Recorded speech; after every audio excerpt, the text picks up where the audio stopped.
Good morning, students. Today I am going to continue my lecture for Plus 1 Political Science. Name of the chapter is Constitution as a Living Document, and the topic is Amendment through Political Consensus. पीछे हम पढ़ के आए हैं कि differing interpretations according to constitutions, various amendments are done in the constitutions.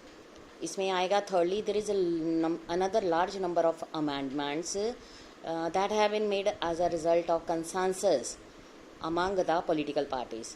जो political parties हैं, एक तो ruling होती है, दूसरा उसके opposition जो बैठती है, दोनों के जो consensus होते हैं वो different होते हैं for amendment in the constitutions.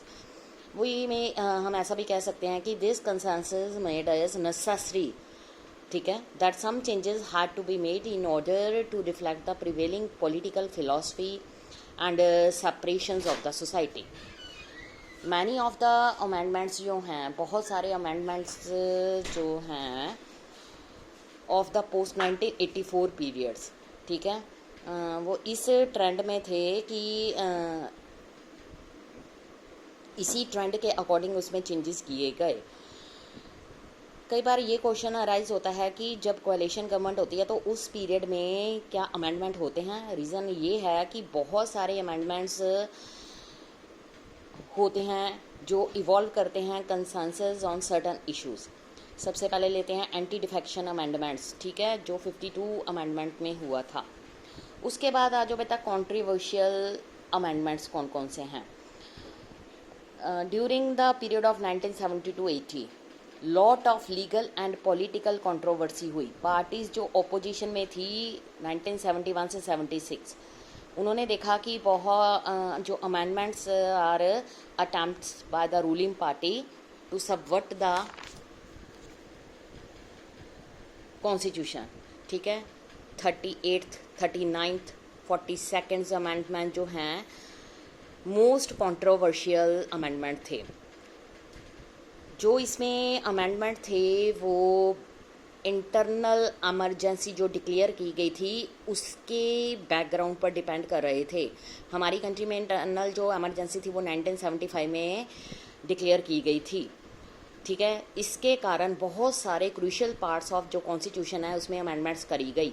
42nd जो अमेंडमेंट है वो wide ranging amendment large part of the constitution में शो करता है. ये वो अमेंडमेंट है जिसमें ये अटेम्प्ट किया गया था to override the ruling of supreme court given in the Kesavanandan case. Duration of जो लोकसभा थी उसको 5 to 6 years के लिए एक्सटेंड कर दिया गया. उसके बाद हमें फंडामेंटल ड्यूटीज़ के बारे में भी पता है, ठीक है, उसको कॉन्स्टिट्यूशन में अमेंडमेंट एक्ट के अकॉर्डिंग इन्वॉल्व कर लिया गया. 42nd जो अमेंडमेंट था उसने रिस्ट्रिक्शंस जुडिशरी की जो पावर्स थी जिसको रिव्यू पावर्स कहा जाता है उस पर उसने रिस्ट्रिक्शंस लगा दी. ये भी कहा जाता है कि जो अमेंडमेंट थे particularly rewriting of many parts of original constitution, ठीक है. इसलिए हम ये देखते हैं कि this amendment made changes to the preamble to the 7th schedule of constitution, 53 articles of constitution. बहुत सारे एमपीज जो हैं ऑपोजिशन पार्टी को बिलोंग करते थे वो जेल में थे जब अमेंडमेंट पार्लियामेंट में पास किया गया. बैकड्रॉप इलेक्शंस जो थे 1977 में हुई और जो रूलिंग पार्टी कांग्रेस थी वो हार गई. नई जो गवर्नमेंट बनी थी उसने कंसीडर किया कि दीज कंट्रीवर्शियल अमेंडमेंट्स होने रिकंसीडर करना चाहिए.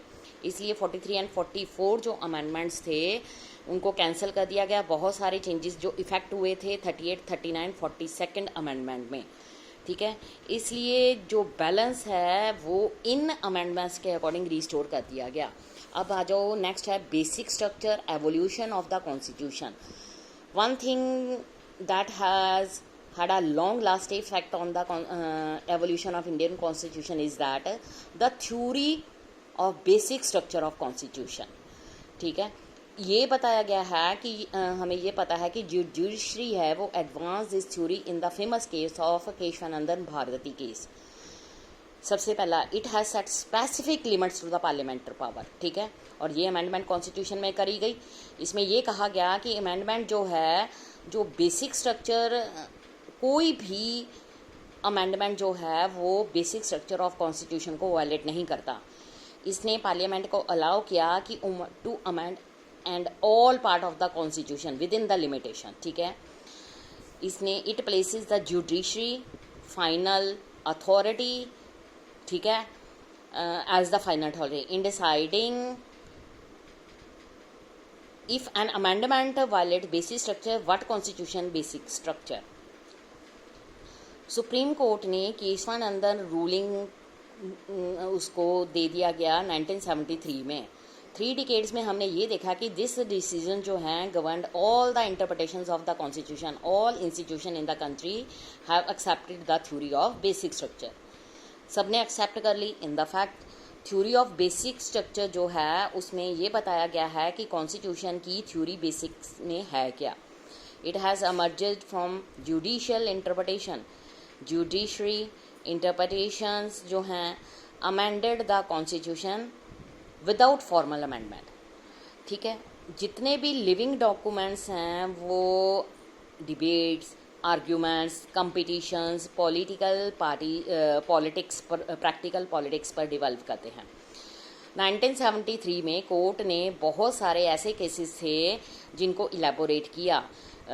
इसलिए जो थ्योरी ऑफ बेसिक स्ट्रक्चर है उसमें ये कहा गया कि what the constitutes the basic structure of the constitution of India. Basic structure जो है doctrine has further consolidated the balance between rigidity and flexibility की जो कॉन्स्टिट्यूशन में हमारा जो इंडियन का कॉन्स्टिट्यूशन है वो रिजिड है बहुत ज़्यादा। इसमें जो चेंजेस है वो इतने आसान नहीं है कि उनको आसानी से चेंज कर दिया जाए, लेकिन ये फ्लेक्सिबल भी है क्योंकि इसमें जो चेंजेस हैं वो मेजॉरिटी के अकॉर्डिंग उसमें चेंज किए जा सकते हैं। उसके बाद जो कुछ बहुत सारे एग्जांपल्स हैं जिसमें ये बताया गया है कि judicial interpretation change our understanding of constitution.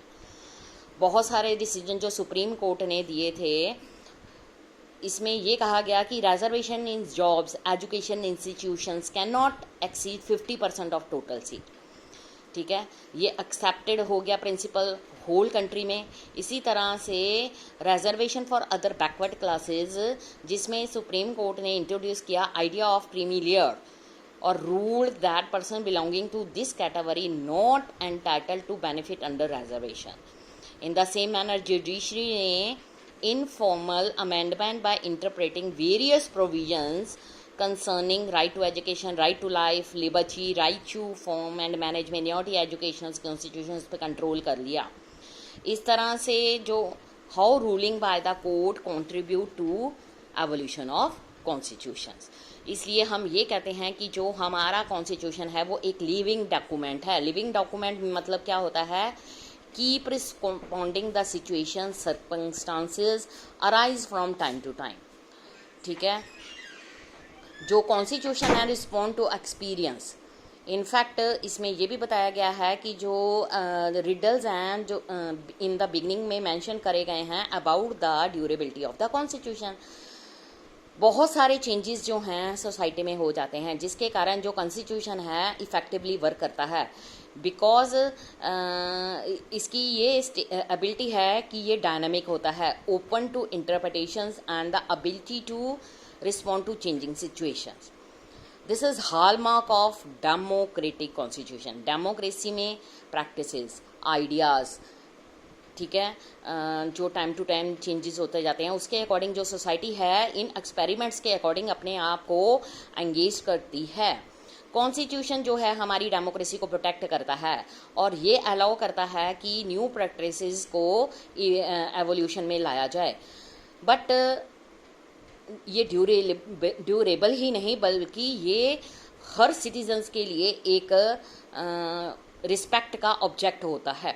इसीलिए कॉन्स्टिट्यूशन की रिस्पेक्ट करना हमारी डेमोक्रेटिक कंट्री में हर किसी के लिए नेसेसरी है। लास्ट 50 इयर्स में क्रिटिकल सिचुएशंस ऐसी आई थी जिसमें constitutions development of the country में काफ़ी कॉन्स्टिट्यूशन ने हेल्प करी। अब इस चैप्टर में हमने काफ़ी कुछ स्टडी कर लिया है। उसके बाद इसमें ये भी बताया गया है कि 1950 में पार्लियामेंट की सुपरमेसी बन गई थी, ठीक है। डेमोक्रेटिक इन पार्लियामेंट्री डेमोक्रेसी, पार्लियामेंट जो थी रिप्रेजेंट करती थी पीपल को, और इसलिए अपर हैंड उसको रखा गया, बोथ एग्जीक्यूटिव एंड जुडिशरी को। सेम टाइम इसमें यह भी कहा गया कि जो कॉन्स्टिट्यूशन का टैक्स है उसमें ये पावर्स जो हैं गवर्नमेंट के ऑर्गन्स को दे दी गई। इसलिए सुपरमेसी ऑफ पार्लियामेंट जो है operate with in the framework. Democracy is not only about the votes and people of representation, इस ये प्रिंसिपल ऑफ रूल्स रॉ भी है। डेमोक्रेसी जो है डेवलपिंग इंस्टीट्यूशंस का एक मेन पार्ट है। इसलिए ये लोग जो हैं, जो पार्लियामेंट है इसके अकॉर्डिंग वर्क करती है। ऑल द पॉलिटिकल इंस्टीट्यूशन जो हैं रिस्पॉन्सिबल हैं लोगों के सामने, ठीक है। और वो इसलिए एक दूसरे के जो 3 ऑर्गन्स ऑफ गवर्नमेंट हैं, जो जैसे एग्जीक्यूटिव, लेजिस्लेचर एंड जुडिशरी, इन तीनों में बैलेंस ऑफ पावर रखता है। Contribution to the judiciary, controversy between the judiciary and parliament काफ़ी समय से चला आ रहा है। पार्लियामेंट सोचता है कि इसके पास पावर एंड रिस्पॉन्सिबिलिटी है लॉ बनाने की और उसमें अमेंडमेंट करने की, और उसके अलावा ये पुअर के इंटरेस्ट को भी देखता है, बैकवर्ड और अदर नीडी पीपल को भी देखता है। जुडिशरी जो है वो ये कहती है कि all this has to take place within the framework, जो हमें सिर्फ कॉन्स्टिट्यूशन ने प्रोवाइड किए हैं उसके अकॉर्डिंग काम करना चाहिए। Pro people's measure should not bypass legal procedure, because once you bypass law, even with good interaction, ठीक है, this can give an excuse to the power holders to use power arbitrary. उसके बाद success of working of Indian constitution जो है, resolving जो ये tensions arise होती हैं उनको रिजॉल्व करने में काफ़ी हेल्प करता है। फेमस केशवानंदन रूलिंग के अकॉर्डिंग ये फाउंड किया गया कि जो एग्जिस्टिंग कॉम्प्लिकेशंस हैं वो कॉन्स्टिट्यूशंस बेटर ढंग से इसको रिजॉल्व कर सकता है। उसके बाद ये भी कहा गया है कि जो कोर्ट है come to the conclusion that in reading a text of document we must respect the intent behind that document. किसी भी चेंजेस को एकदम से बनाने के लिए अनाउंस नहीं कर देना चाहिए, उसमें डिस्कशंस देखनी चाहिए, तभी प्रॉपर उसके ऊपर डिस्कशंस, डिबेट्स होनी चाहिए और इस तरह से उसमें चेंजेस किए जा सकते हैं। उसके बाद नेक्स्ट है मैच्योरिटी ऑफ पॉलिटिकल लीडरशिप। हमारी जो डिस्कशन है वो है role of judiciary in the paragraph जो अबव हमने अभी बताया। जो बहुत सारे कंट्रोवर्सी थे raged between 1967 to 1973, parliament, executive, इन्होंने रियलाइज्ड किया कि ये नेसेसरी है कि कॉन्स्टिट्यूशन में जो चेंजेस हैं उनमें बैलेंस रखना बहुत ज़रूरी है। उसके बाद सुप्रीम कोर्ट ने केशवानंदन रूलिंग को केस में कुछ अटैम्प्ट्स बनाए जिसमें कोर्ट्स ने रिकंसीडर किया इस रूलिंग को। जब ये फेल हो गए तो 42nd अमेंडमेंट था उसको बनाया गया। पार्लियामेंट्री सुपरमेसी जो थी असर्टेड हो गई, कोर्ट ने अगेन रिपीट किया, ठीक है। उसके बाद मिनर्वा माइल्स केस 1980 में ये भी इसको रिकंसिडर किया गया। 3 डिकेड्स पहले जो रूलिंग केशवानंदन केस था उसमें ruling dominated over interpretation of the constitution. Political party, political leaders, government, parliament, उन्होंने बेसिक स्ट्रक्चर्स के आइडिया को इनवायलेबल कर दिया। जब रिव्यू किया गया कॉन्स्टिट्यूशन में तो जो चीज़ें थी उसको दोबारा एक्सेप्ट किया गया, लेकिन लिमिटेशंस में। जब कॉन्स्टिट्यूशन को बनाया गया, लीडर्स, पीपल और कंट्री, उन्होंने कॉमन विजन देखा इंडिया का। नेहरू जी ने अपनी स्पीच में जो इंडिपेंडेंस के टाइम दी गई थी, उन्होंने ये कहा था कि ट्रस्ट विद डेस्टिनी, मतलब हमने जो अपना कॉन्स्टिट्यूशन बनाया है उसमें ये फेल्ड किया गया कि ये इंडियन सिचुएशंस के लिए तभी बेनिफिट हो सकेगा अगर social, individual, economic equality provide की जाए सभी लोगों को और यूनिटी एंड नेशनल इंटीग्रिटी बनाई जाए।